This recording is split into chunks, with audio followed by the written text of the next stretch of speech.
Welcome, sales and marketing pros, to Making Sales Social, coming to you from the Social Sales Link virtual studios.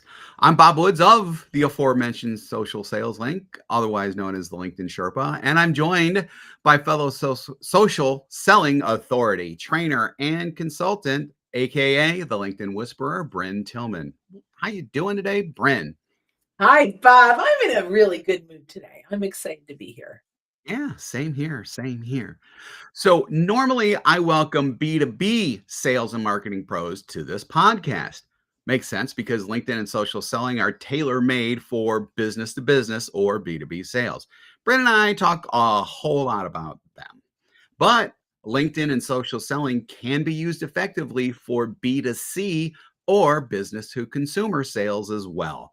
This is a great topic because it's helpful to a wide community of business development professionals that we normally don't talk to, but we should be talking to you all. So today, welcome B2C sales pros. And we love our B2C peeps, right, Brent?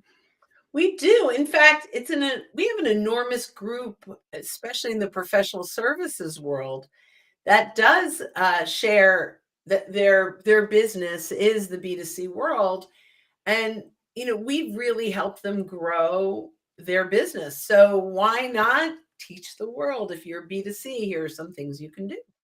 Exactly, exactly. So first of all, let's talk real quick about just how B2C works on LinkedIn and any real differences, subtle or otherwise, between B2C and B2B on LinkedIn and in social selling. Yeah, well, let's start with whether you're B2B or B2C. This is the Mhm. place to start the conversation, not to make the sale. Right. So you have to think in terms of, I want to get a conversation going where I can bring real value. And then, I start trust-based conversations without being salesy. So no matter what you are doing in sales, you want to come from that perspective. The next thing you want to do is really focus on referral partners, growing a strong base of people that you feel comfortable referring and that you earn the right to get referrals from them. Right. So let's start with financial advisor. I sell to families. That's it. I don't sell, it's not business owners necessarily, although they do have families. So that's a story for another day. But if you're really like, I work with families primarily. Well, what other trusted advisors are those families working with? They're working with CPAs. They might have estate attorneys that they work with. So the goal then is to build a very strong center of influence network. You're not necessarily fishing with a pole, prospect by prospect. You're fishing with the net, networking by Yes. creating. That's where I don't know if that's where networking came from. Why I not? think so.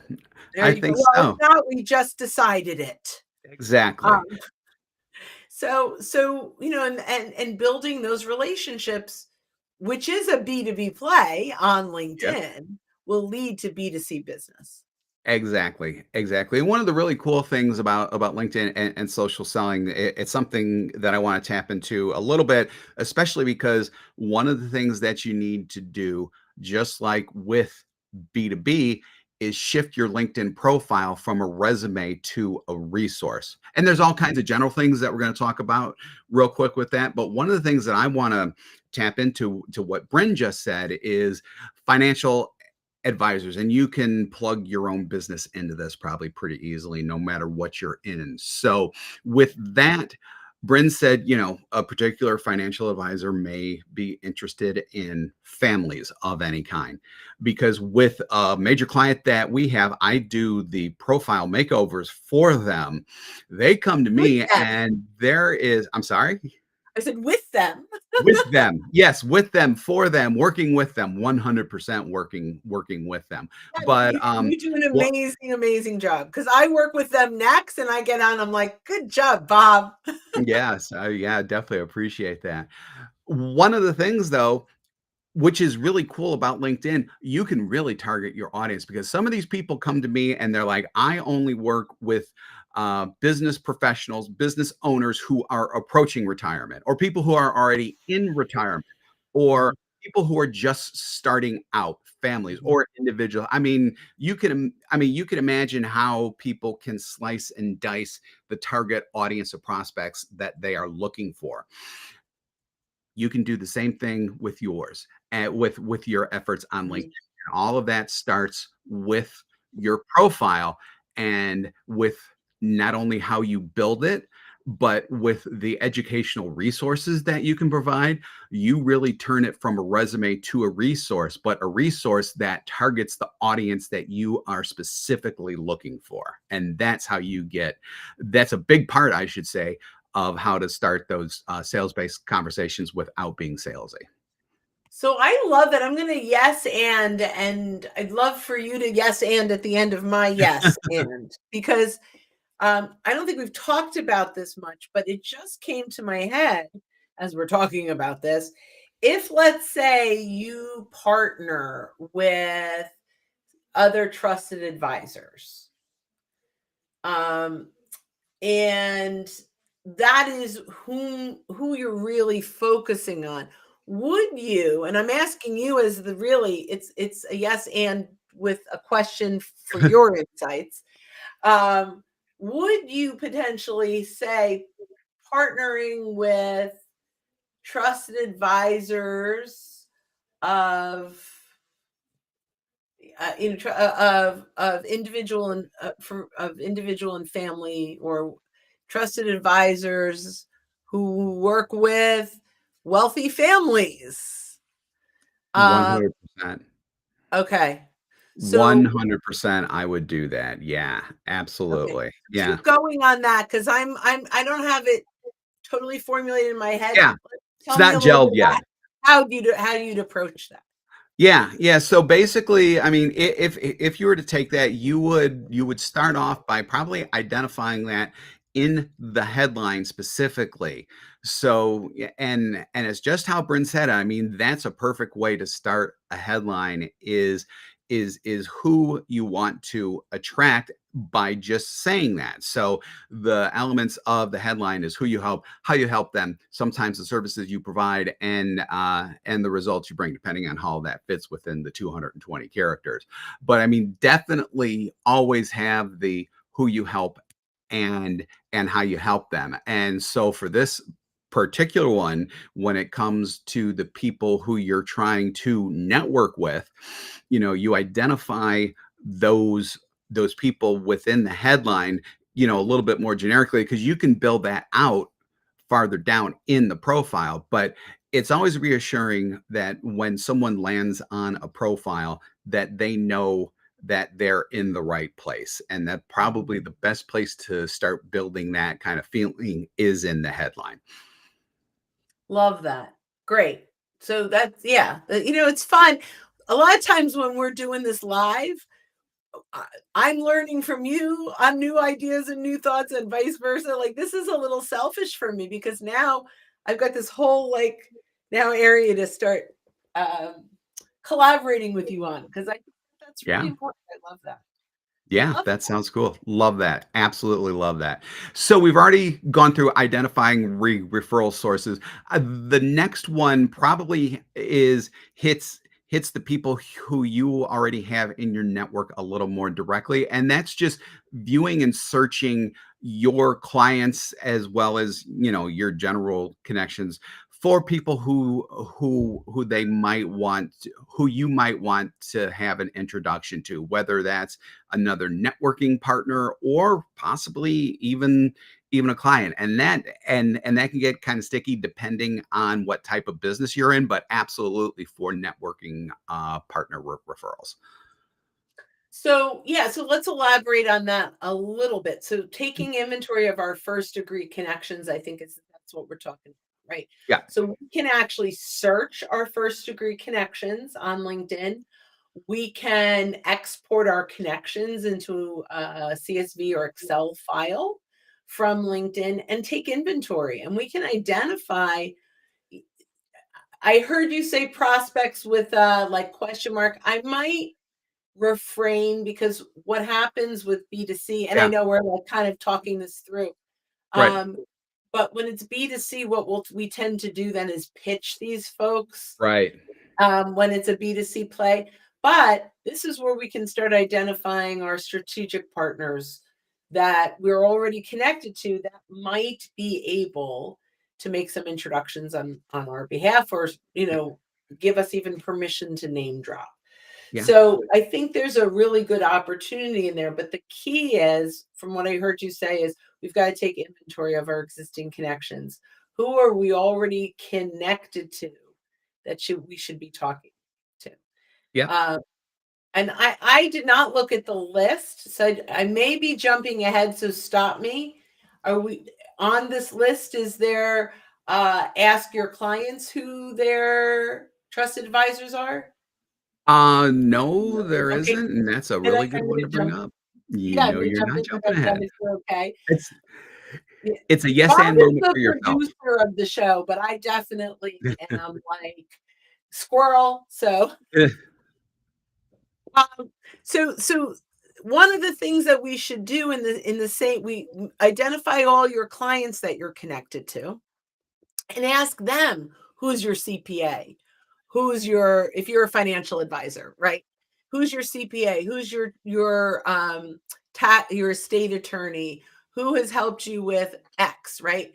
So once you've identified those potential referral partners, make sure that you are meeting the centers of influence that are connected to your existing clientele. There's a couple reasons behind this. And Bob and I teach this often in coaching. Um, Often we teach this in coaching, which ultimately is you ask that trusted advisor for a conversation. So I reach out, Mr. CPA, but you and I both work with Bob Woods. He's been such a great client. I thought it made sense for us to connect, and have a brief conversation. I like to know the trusted advisors of all my clients. If you're open to a brief call just to get to know each other, that would be awesome. Would be great, right?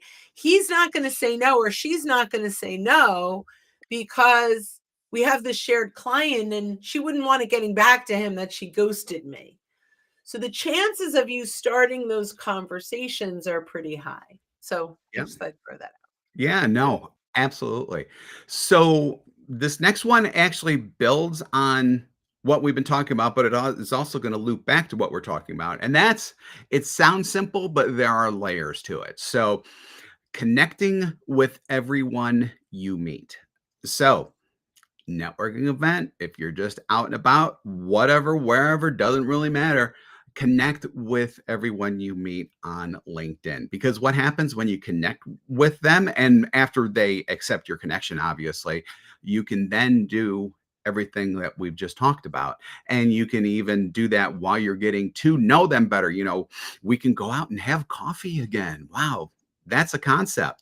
So, yeah, I mean, meet them out for coffee or whatever. It doesn't really matter, lunch, but as you're getting to know them, if it feels right to do so, start asking them about some of their partners and do everything that Brent and I just talked about. But expanding your network is really important in B2C.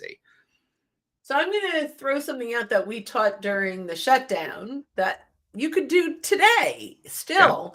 You meet a financial, maybe you get an introduction from your client into the CPA. I'm just going to stick with that example. Yep. And we want, there's an agreement that we'll have a conversation. Send them a $5 Starbucks gift card and say, hey, this coffee's on me, even though it's remote. It's kind of fun, right? Looking forward to having a conversation, Zoom and coffee. This cup's on me. Yep. So pretty interesting. We do have let's see, a quick little Paul Bennett, networking, spontaneous connections, good to polish your elevator pitch and have business cards at the ready. Now, I'm going to say I do have business cards. When Bob and I both worked at People Links, they had the most amazing business cards. So when we came back to Social Sales Link, we want these great cards because they feel good and I never use them. I don't. Yeah. When I'm out and about, I am using the LinkedIn app and I'm connecting with people on the spot. And I will have a quick copy and paste message that says, "Great meeting you tonight at XYZ networking meeting. I'm looking forward to continuing our conversation." You can use it as short code or a copy and paste. And I send them a personal message. Here's the other cool thing. I don't know about you, but when I'm overwhelmed with a lot of people, I'll introduce myself and then I forget their name in 30 seconds. They Constantly. right? If they have a name tag, great. But a lot of times they don't. And you're like, "Oh, what was her name? What was her name?" By saying, "Hey, let's connect on LinkedIn." And you You scan, got it. so it's kind of a name hack as well, right? So I truly I agree with you so much on that statement, Bob. Connect with everyone you meet and you talk to. I've connected Mhm. with people in the grocery store line. I've connected with people out walking my dog, and I don't have business cards, but I Right. have my phone and the app. So 100%, 100%. So next, let's talk really quick about nurturing with content as well as in engaging. So we talk about stuff like this all the time in all of our other podcasts. And but we talk about it in the B2B sense. Guess what? You can do essentially the same thing with B2C. You can still pump out content about specifically educating about what you do. The only difference is that now when you're going with more of a networking type of thing, you're educating the people who will hopefully be recommending you about exactly what you do, so they'll have a better idea. And not only that, if you publish something recently and somebody says, "Oh, I'm looking for so and so," your networking partner says, "Oh, I know just the person. And in fact, they published something very mhm. recently on LinkedIn. I'm going to forward it to you." That's just mind-blowing ideal. And then engage with other people as well. Engagement is very, very important with your, especially with your networking partners, because at that point, their network gets to see who you are and they may even click through to your profile. And because your profile is built in that resource type of way, they may even reach out to you directly. It's a circle. It's a circle. I I love that. And so I'm just gonna yes and that. The content that you're creating, let's say is, the 5 things every CPA should ask their clients about their life insurance coverage. Mhm. I don't know that that's good, but that's the concept, right?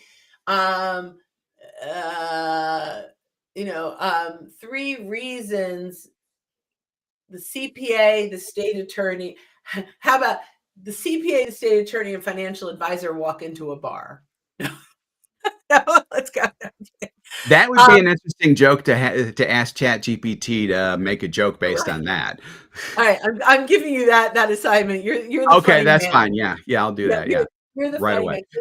man. In case you guys don't know, Bob is hysterical. It doesn't always come across when he's in professional mode, but man, hang out with him and he will have you laughing in your pants, I almost said. But anyway, but That's um, funny.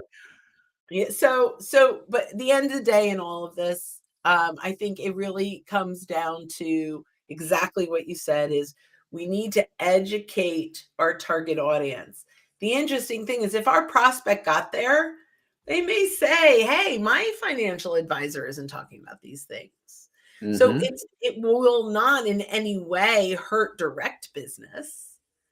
Right, Yep. it won't because they see and they also see that you work closely with their other trusted advisors, Yeah. so they feel comfortable. It's just so many great reasons why. Yeah. Yeah. So if you want to learn more about just nurturing and content and engagement with things like that, you can go back to any of our previous episodes and just know that even though we're talking about B2B, there is plenty of really good valuable material that you can pull out of those episodes and really just use for yourself being in B2C. And we also have our library of content, our free library, which is at socialsaleslink.com/library. If you're with us live right now, you can see the URL on your screen. If you're on the podcast, just go to socialsaleslink.com/library, sign up for it, 100% free, all kinds of resources in there about what we've been talking about today and so much more. Awesome. Well, I had fun, Bob. I did too. I did too. And I hope that this newer audience of B2C people had as well. Just keep in mind that even though we talk B2B, so much of what we discuss here can be used by B2C as well. Don't feel excluded just because you're B2C and yada yada yada and everything else.